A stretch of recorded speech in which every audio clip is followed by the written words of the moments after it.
అందరికీ నమస్కారం. ఆ వీడియోలో ఉన్న ఆ మహిళను నేను రైల్వే కోడూరులో గవర్నమెంట్ జాబ్ చేస్తూ ఉంటాను.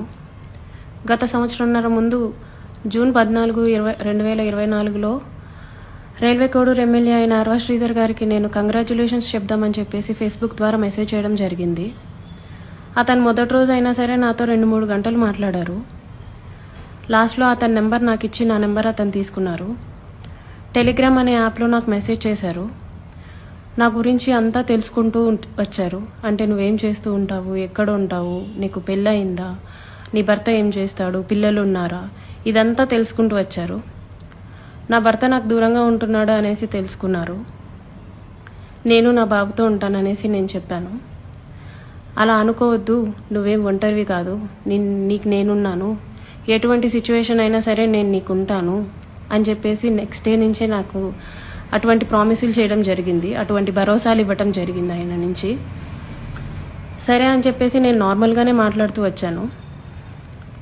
ఒక 2 రోజుల తర్వాత ఆయన నా న్యూడ్స్ అడగడం స్టార్ట్ చేశారు. వీడియో కాల్స్ చేయని చెప్పేసి బలవంతం చేయడం స్టార్ట్ చేశారు. ఇదంతా కరెక్ట్ కాదండి అనేసి నేను అన్నప్పుడు అతను చాలా ఫాస్ట్గా టర్న్ అయిపోయి సీరియస్ అయిపోయి నన్ను బెదిరించడం జరిగింది. ఇది నా కోడూరు, నా నియోజకవర్గం, నువ్వు ఒక చిన్న ఎంప్లాయీవి, నీకు ట్రాన్స్ఫర్ చేయాలన్నా సరే నేనే దిక్కు, నీ మీద ఎంక్వైరీలు వేయిస్తాను, నీ కొడుకు నువ్వు ఒక్కరే ఉంటారు, జాగ్రత్త మరి చూసుకో అని చెప్పేసి బెదిరించడం జరిగింది. అయినా కూడా నేను న్యూస్ పంపలేదు. కానీ దాని తర్వాత నుంచి కలుద్దామని చెప్పేసి నన్ను చాలా టార్చర్ చేయడం జరిగింది.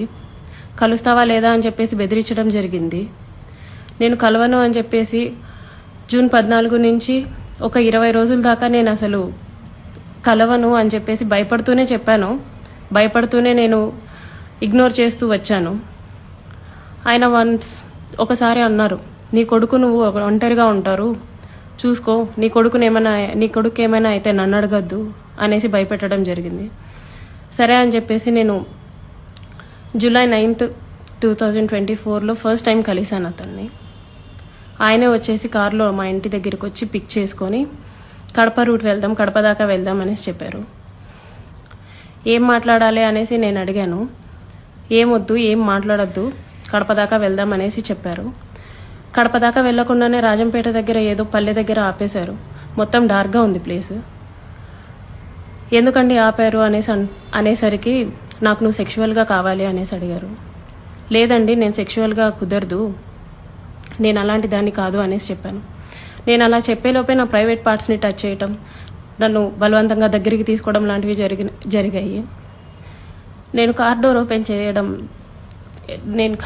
చేయడానికి ట్రై చేశాను.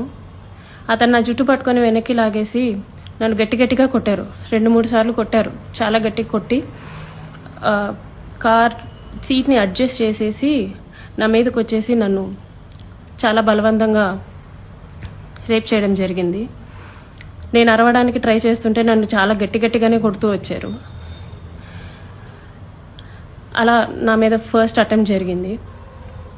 నన్ను ఇంటి దగ్గర డ్రాప్ చేసి నేను దిగుతున్న టైంలో, నువ్వు ఈ విషయం ఎవరికైనా చెప్పినా సరే నువ్వు కొలాప్స్ అయిపోతావు, నీ ఫ్యామిలీ కొలాప్స్ అయిపోతుంది, స్పాయిల్ చేసిస్తాను అని చెప్పేసి నాకు చెప్పడం జరిగింది. నేను ఆ భయంతో ఇంటికి వెళ్ళిపోయాను. నేను మా బాబే ఉంటాము. నెక్స్ట్ డే కూడా ఆయన కలుద్దాం, మాట్లాడాలి అని చెప్పేసి బెదిరిస్తూ వచ్చారు. అలా నాకు ఆగస్ట్ ఎండింగ్లో నా ఫస్ట్ ప్రెగ్నెన్సీ అతని వల్ల వచ్చింది. ఈ విషయం నేను అతనికి చెప్పాను. చెప్తే అబార్షన్ చేయించుకో వెంటనే అనేసి అన్నారు. నేను అబార్షన్ చేయించుకోవట్లేదు, నీ వల్ల నాకు ఇంత జరిగింది, నేను అబార్షన్ చేయించుకోవట్లేదు అంటే అప్పటికి నన్ను బెదిరించారు. నువ్వు అబార్షన్ చేయించుకుంటే నువ్వు బ్రతుకుతావు, నీ ఫ్యామిలీ బాగుంటుంది, నీ ఉద్యోగం బాగుంటుంది, లేకపోతే నా గురించి నీకు తెలుసు అని చెప్పేసి చెప్పడం జరిగింది. నేను అబార్షన్ చేయించుకోను, ఎట్టి పరిస్థితుల్లో అబార్షన్ చేయించుకోను అనేసి నేను వాదించాను. ఒక 2-3 సార్లు 2-3 రోజులు నన్ను బాగా బెదిరించి తర్వాత అష్యూరెన్స్ ఇచ్చారు. సరే, నీ భర్తకి నువ్వు విడాకులు ఇచ్చేసి నేను నిన్ను పెళ్లి చేసుకుంటాను, మీరు ఎలాగా దూరంగానే కదా ఉంటారు, నేను నిన్ను పెళ్లి చేసుకుంటాను, నీ భర్తకి నువ్వు విడాకులు ఇచ్చేసి అనేసి అన్నారు. అప్పటికి నేను ఒప్పుకోలేదు. అబార్షన్ చేయించుకో, ఇది అయితే ఫస్ట్ అబార్షన్ చేయించుకో అని చెప్పి నమ్మించడానికి నేను నిన్ను పెళ్లి చేసుకుంటాను అనేసి నాకు చెప్పారు. నేను చాలా రోజులు చేయించుకోలేదు. అలా ఒక 2 months నాకు ప్రెగ్నెన్సీ ఉంది.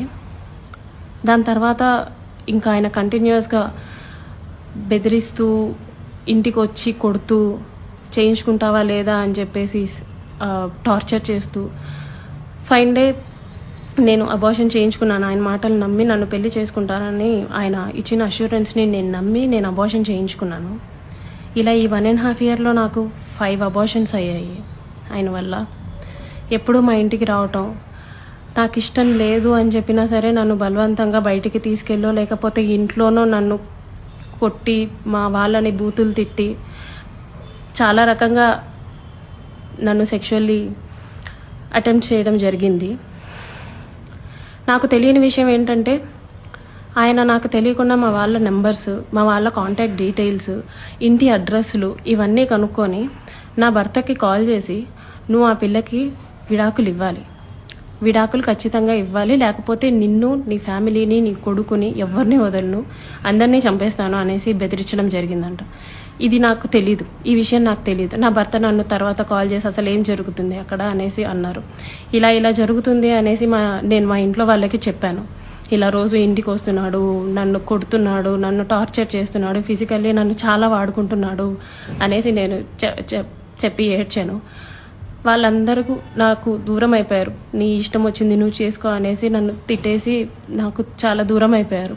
మేము ఇంకా నీతో మాట్లాడడం అని చెప్పి నన్ను వదిలేయడం జరిగింది. ఇదంతా ఆయన ప్లాన్డ్గానే చేసినట్టున్నారు. మా వాళ్ళందరినీ నాకు దూరం చేయాలి అన్న ఒక ఉద్దేశంతో చేసినట్టున్నారు. వాళ్ళందరూ నన్ను దూరంగా వదిలేశారు. మా ఆయన మా బాబుని తీసుకెళ్ళిపోయాడు. నేను ఒక్కదాన్నే ఉంటూ వచ్చాను. గత 6 నెలలుగా నేను ఒక్కదాన్నే ఉంటూ వచ్చాను. నేను నా ఒంటరితనాన్ని, నాకు పేరెంట్స్ లేరు, అమ్మ నాన్న లేరు అడగడానికి, చేయడానికి. అమ్మ నాన్న లేరు. అతను నాకు అష్యూరెన్స్ ఇస్తూనే వచ్చాడు, మ్యారేజ్ చేసుకుంటాను ఎక్సెట్రా అని చెప్పి. ఇలా వీళ్ళందరూ దూరం అయిపోయి నా గురించి ఎవ్వరూ అడగడానికి కూడా లేరు అని ఆయనకి ఒక క్లారిటీ వచ్చిన తర్వాత ఈ 1.5 year నాతో ఉండి నన్ను ఇష్టం వచ్చినట్టు సెక్షువల్లీ వాడుకొని లిటరల్లీ నన్ను కొట్టి బలవంతంగా అంటే చాలా సార్లు చేసి January 7, 2026 ఒక 20 days ముందు నేను నిన్ను పెళ్లి చేసుకోను, నువ్వేం చేసుకుంటావో చేసుకో, నీ ఇష్టం వచ్చింది చేసుకో, నీ దిక్కున్న చోటు చెప్పుకో, నీ గురించి ఎవడొస్తాడో నేను చూస్తాను, నేను మాట్లాడతాను అనేసి నాకు చెప్పడం జరిగిందండి. It's been 20 days. అతను నన్ను వదిలేసి ఈ 1.5 సంవత్సరం నేను నరకం చూశాను. అతని వల్ల చూడాల్సిన నరకం అంతా చూశాను. నాకు ఇప్పుడు న్యాయం కావాలని చెప్పేసి నేను కోరుకుంటున్నాను. దాని గురించి పోరాటం చేస్తున్నాను.